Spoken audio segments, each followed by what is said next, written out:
కుక్క తోకని ఊపాలా, తోక కుక్కని ఊపాలా? ఈ చర్చ మనం వింటూ ఉంటాం కదా.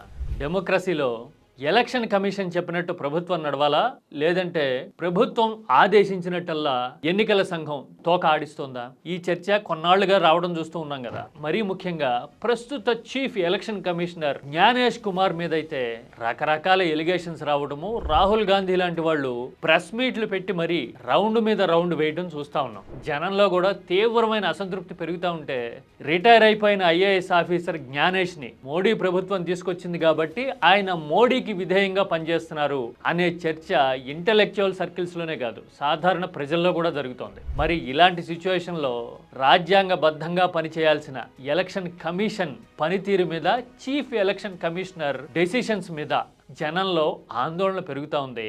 అసలు ఎటువైపు పోతున్నాము అనే అభద్రత, ఇన్సెక్యూరిటీ, ఓట్ చోరీ ఎలిగేషన్స్ తో రోజు రోజుకి పెరుగుతూ ఉన్నాయి. ఇలాంటి టైంలో అసలు ఈ దేశంలో కేంద్ర ప్రభుత్వాన్ని, రాజకీయ నాయకుల్ని, రాష్ట్రాల్లో అధికారంలో ఉన్న వాళ్ళని గడగడలాడించిన ఒక చీఫ్ ఎలక్షన్ కమిషనర్ ఉండేవారు. ఎన్నికల గతిని నిర్దేశించడమే కాదు, అసలు ఈ దేశంలో ఎన్నికలు జరిగే తీరుతెన్నుల్నే ఆయన సమూలంగా మార్చేశారు అనే విషయం తెలిస్తే ఎలా ఉంటుంది? ప్రభుత్వ జోక్యానికి చెక్ పెట్టాడు, రాజకీయ ఒత్తిడుల్ని జంతానాయి అని తిప్పికొట్టాడు. ఎలాంటి అడ్డంకులు వేయాలనుకున్నా, కళ్ళ ముందు కంచెలు పడుతున్నా సరే అచంచలమైన విశ్వాసంతో ముందుకెళ్లిన ఆ బ్యూరోక్రాట్ దేశ ప్రజాస్వామ్యానికి, రాజ్యాంగబద్ధమైన సంస్థ అయిన ఎన్నికల కమిషన్ అనే సంస్థ పనితీరికి ఎలాంటి కీర్తి కిరీటాలు తొడిగారో తెలిస్తే గనక మనకి గూస్ బంప్స్ వస్తాయి. ఇలాంటి వాళ్ళు ఉండి ఉంటేనా అని ఖచ్చితంగా అనుకొని తీరుతాం. Yes, this is about none other than TN Seshan. TN Seshan ఏం చేశారు? శేషన్తో పోలిస్తే జ్ఞానేష్ కుమార్ లాంటి వాళ్ళ పనితీరు ఎలా కనిపిస్తుంది మనకి?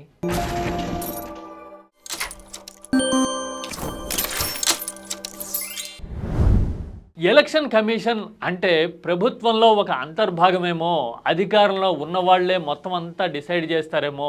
షెడ్యూల్స్ దగ్గర నుంచి అసలు ఏ రాష్ట్రంలో ఎప్పుడు ఎన్నికలు జరగాలి అనేది కేంద్రంలో అధికారంలో ఉన్న వాళ్ళ కనుసన్నల్లో ఉన్న వ్యవహారమేమో అనుకునే రోజులు గత కొన్నేళ్లుగా వచ్చేసినాయి. 4-5 రాష్ట్రాలకు ఒకేసారి అసెంబ్లీ ఎన్నికలు జరగాల్సి ఉంటే రాజకీయ వీలును బట్టి 2-3 రాష్ట్రాల్లో ఒకసారి, మిగతా 2-3 రాష్ట్రాల్లో మరోసారి పెట్టుకునే వెసులుబాటుని ఈ మధ్యన ఈసీ ఇవ్వడం మొదలు ఇక చాలా అంశాల్లో మినహాయింపులు గాని, పొలిటికల్ ప్రిజుడిస్ గాని చూపించటం చాలా సాధారణ విషయం అయిపోయింది. దట్టు ఓట్ల తొలగింపు లాంటి వ్యవహారాల మీద దేశవ్యాప్తంగా ఇప్పుడు గగ్గోలు పుడుతోంది. ఓట్ చోరీ ఎలిగేషన్స్ దేశవ్యాప్తంగా రీసౌండ్ వస్తూ ఉన్నాయి. వీటన్నిటికీ ఈసీనే కాపలా కాస్తోంది అని రాహుల్ గాంధీ పదే పదే చెప్తున్నారు, ఆధారాలతో సహా ఆరోపిస్తూ ఉన్నారు. జ్ఞానేష్ కుమార్ మీద రాహుల్ గాంధీ రీసెంట్ గా ఏమన్నారో ఒకసారి డీటెయిల్ గా చూద్దాం. कि हाउस नंबर 0 का मतलब होमलेस, जिसके पास घर नहीं है. చూసారుగా, హౌస్ నెంబర్ 0 పేరుతో దొంగ ఓట్లు నమోదయ్యాయి అంటే జ్ఞానేష్ కుమార్ పొలిటికల్ గా వెటకారాలు ఆడమే కాదు, ఇల్లు లేని వాళ్ళకి 0 నెంబర్ వస్తుంది అని చెప్పిన తీరు చాలా మందిని నివ్వెరపరిచింది. అంటే రాజకీయంగా విమర్శలు వచ్చినా, ప్రతిపక్ష పార్టీలు ప్రశ్నించినా గానీ సమాధానం చెప్పకపోగా హేళన చేస్తున్న వైఖరి ఆశ్చర్యపరుస్తోంది. ఈ జనరేషన్ వాళ్ళైతే ఎలక్షన్ కమిషన్ అనేది కేంద్ర ప్రభుత్వంలో భాగమేమో, ఇలాగే పనిచేస్తారేమో వాళ్ళు అని అనుకునే స్థితి వచ్చేసింది. ఎందుకంటే ప్రతి సందర్భంలోనూ ఇలాగే రిలక్టెంట్ గా మాట్లాడడం అనేది జ్ఞానేష్ కుమార్ లాంటి వాళ్ళకి అలవాటైపోయింది కాబట్టి. కానీ ఎలక్షన్ కమిషన్ అనేది కేంద్ర ప్రభుత్వంలో భాగం కానే కాదు, అదొక రాజ్యాంగబద్ధమైన సంస్థ. చీఫ్ ఎలక్షన్ కమిషనర్ కేవలం రాష్ట్రపతికి మాత్రమే జవాబుదారి. ఈ విషయాన్ని తనదైన స్టైల్లో క్యాండిడ్ ఇంటర్వ్యూస్ లో చాలా స్పష్టంగా, సటిల్ గా చెప్పిన వ్యక్తి టిఎన్ శేషన్. చూసారుగా, certainly I'm not the part of union government, I am election commissioner of India, not election commissioner of Indian government అని శేషన్ చాలా సందర్భాల్లో కోట్ చేసేవాడు. ఎందుకంటే ఆ మాటల్లో ఆ క్లారిటీ ఆఫ్ థాట్ ఉన్నట్టుగానే శేషన్ పనితీరు కూడా ఇండియన్ ఎన్నికల కమిషన్ చరిత్రలోనే ఒక హిస్టారికల్ పీరియడ్ గా కనబడుతుంది. ఎస్, టిఎన్ శేషన్ ఆ టెన్యూర్ విశిష్టత ఏంటో, శేషన్ ప్రత్యేకత ఏంటో ఆర్కైవ్స్ తిరిగేసి ఒకసారి చూద్దాం. టిఎన్ శేషన్ 1990 నుంచి 96 మధ్య 6 ఏళ్ల పాటు ఎన్నికల చీఫ్ ఎలక్షన్ కమిషనర్గా పనిచేశారు ఇండియాకి. దేశ ఎన్నికల చరిత్రని సమూలంగా మార్చిన పీరియడ్ అది. ఎన్నికల్లో రిగ్గింగ్కి అడ్డుకట్ట వేయడానికి కొత్త విధానాలు, ఆలోచనలు, ఇనిషియేటివ్స్ తీసుకున్నది అదే పీరియడ్లో. ఆ తర్వాత ప్రతి ఓటర్కి గుర్తింపు కార్డు ఉండాలి, అలాంటప్పుడే దొంగ ఓట్లు వేయకుండా అడ్డుకోవడం సాధ్యమవుతుంది అనే ఆలోచన చేసి దేశవ్యాప్తంగా ఫోటో గుర్తింపు కార్డులు ఇవ్వడం మొదలైంది కూడా టిఎన్ శేషన్ టెన్యూర్లోనే. అలాగే పార్టీలు ఎన్నికల సమయంలో అరాచకం చేసేందుకు 150 రకాలైన అవకాశాలు ఉన్నాయి అంటూ లిస్ట్ అవుట్ చేసి స్థానిక యంత్రాంగాల వరకు అలర్ట్ చేసి అలాంటి అరాచకాల్ని ఆపేందుకు కట్టుదిట్టమైన చర్యలు తీసుకున్న చరిత్ర టిఎన్ శేషన్ది. మామూలుగా మనం రిగ్గింగ్ చేస్తారనో, బూత్ క్యాప్చరింగ్ జరుగుతుందనో, లేదంటే గనక అప్పట్లో బ్యాలెట్ బాక్సుల్లో ఓట్లు వేసేవాళ్ళు కాబట్టి బ్యాలెట్ బాక్సులో ఇంకు పోస్తారని మాత్రమే అనుకుని ఉంటాం. కానీ 150 రకాలుగా ఎలక్షన్ స్టాంపర్ జరుగుతోంది ఈ దేశంలో అని స్టడీ చేసి సమూలమైన నియంత్రణ కోసం మార్పులు తీసుకొచ్చిన చరిత్ర టిఎన్ శేషన్ది. ఇంతలా టిఎన్ శేషన్ ఎలా పనిచేశారు అనేది తెలియాలంటే అసలు టిఎన్ శేషన్ రూట్స్ గురించి మనకు అర్థం కావాలి. టిఎన్ శేషన్ పాలక్కడ్లో పుట్టారు.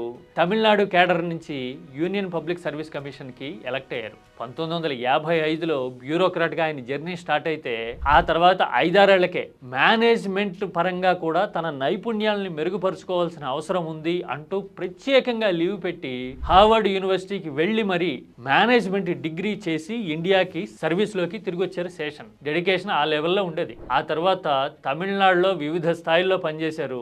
అన్నాదురై ప్రభుత్వాన్ని చూశారు. అలాగే ఎంజీఆర్ ప్రభుత్వంలో కీలక పాత్ర పోషించడమే కాదు, ఎంజీఆర్ లాంటి చరిష్మాటిక్ నాయకుడితో ఆయన అనేక సందర్భాల్లో కాంట్రాడిక్ట్ అయ్యారు. ఇండస్ట్రీస్ సెక్రటరీగా, ఎన్విరాన్మెంట్ సెక్రటరీగా తమిళనాడు గవర్నమెంట్ లో ఉన్నప్పుడు ప్రభుత్వ చర్యలతో, ప్రభుత్వ ఆలోచనలతో ఆయన విభేదించిన దాఖలాలు అనేక ఉంటాయి. ఈ రాజకీయ ఫ్రిక్షన్ ఎక్కువైపోయింది స్టేట్ సర్వీస్ లో ఉంటే అనుకుని సెంట్రల్ సర్వీస్కి వెళ్ళిపోయారు శేషన్. అంటే పెట్టి పాలిటిక్స్ పడవు, ఓన్లీ సిస్టమేటిక్ గా పని చేయడమే తన వల్ల అవుతుందని భావించారనమాట. ఆ తర్వాత కేంద్రంలో వివిధ స్థాయిల్లో పనిచేసి రాజీవ్ గాంధీ ప్రభుత్వ హయాం వచ్చేసరికి డిఫెన్స్ సెక్రటరీగాను, క్యాబినెట్ సెక్రటరీ లాంటి కీలక బాధ్యతలు కూడా శేషన్ నిర్వర్తించారు.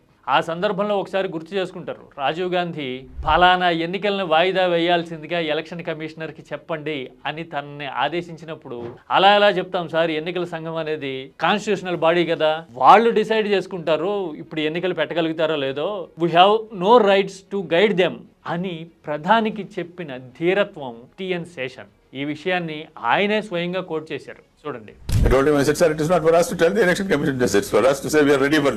బహుశా ఇలాంటి నిబద్ధతతో బ్యూరోక్రాట్ గా ఉన్నప్పుడే పనిచేసిన ట్రాక్ రికార్డ్ ఉండడం వల్లే అదే ధోరణిని చీఫ్ ఎలక్షన్ కమిషనర్ అయిన తర్వాత కూడా కొనసాగించారు. ఓ దశలో న్యాయశాఖ మంత్రి కలవాలి రండి అని ఆదేశిస్తే I'm not here to wait outside your office అని నేరుగా చెప్పగలిగిన ముక్కుసూటితనం TN Seshan. Chief Election Commissioner used to go and wait outside the room of the law minister. I said, I will never do this. Yes.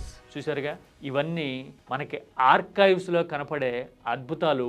ఒక అధికారి నిక్కచ్చిగా ఉంటే, పవర్కి తలగొకుండా ఉంటే ఎలా ఉంటారు అని చెప్పడానికి ఇప్పటికే కాదు ఎప్పటికీ సజీవ సాక్ష్యాలుగా ఉంటాయి ఇలాంటి పరిణామాలు.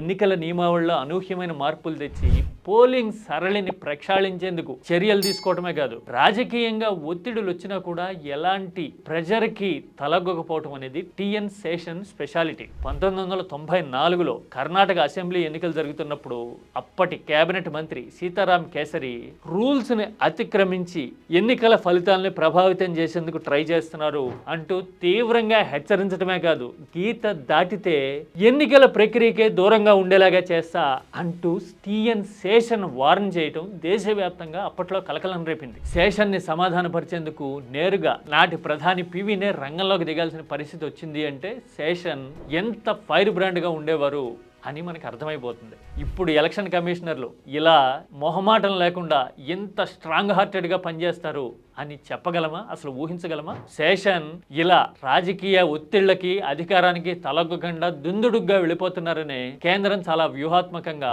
ఏకసభ్య కమిషన్ గా ఉన్న ఎన్నికల సంఘంలో మరో 2 కమిషనర్లని నియమించేందుకు నిబంధనల్ని సడలించింది. అంటే 1+2 ప్యాటర్న్ అనేది తీసుకొచ్చింది. అంటే చీఫ్ ఎలక్షన్ కమిషనర్ గా ఉన్న శేషన్ దూకుడికి కాస్తైన అడ్డుగట్ట పడుతుంది అని పివి గవర్నమెంట్ ఆ ఏర్పాటు చేసింది. అయినా సరే శేషన్ ఏ కోశాన వెనక్కి తగ్గిన దాఖలా కానీ, కాంప్రమైజ్ అవటం కానీ, పొలిటికల్ ప్రెజర్కి ఈల్డ్ అవటం కానీ ఎక్కడా మనకి కనపడదు. బహుశా ఇలాంటి అధికారులు ముక్కుసూటిగా రాజ్యాంగబద్ధంగా పనిచేయడం వల్లే దేశంలో ప్రజాస్వామ్యం ఇంతకాలం పరిఢవిల్లుతోందా అని మనకు అనిపిస్తుంది. అయితే ఇక్కడ చాలా ఇంట్రెస్టింగ్ విషయం ఏంటంటే బ్యూరోక్రాట్గా రిటైర్ అయిపోయిన జ్ఞానేష్ కుమార్ని మోడీ ప్రభుత్వం ఎలాగైతే చీఫ్ ఎలక్షన్ కమిషనర్గా నియమించిందో ఎంత ముక్కుసూటి మనిషిగా ముద్రపడ్డ టిఎన్ శేషన్ను కూడా కాంగ్రెస్ రాజకీయంలోకి దించిందండోయ్.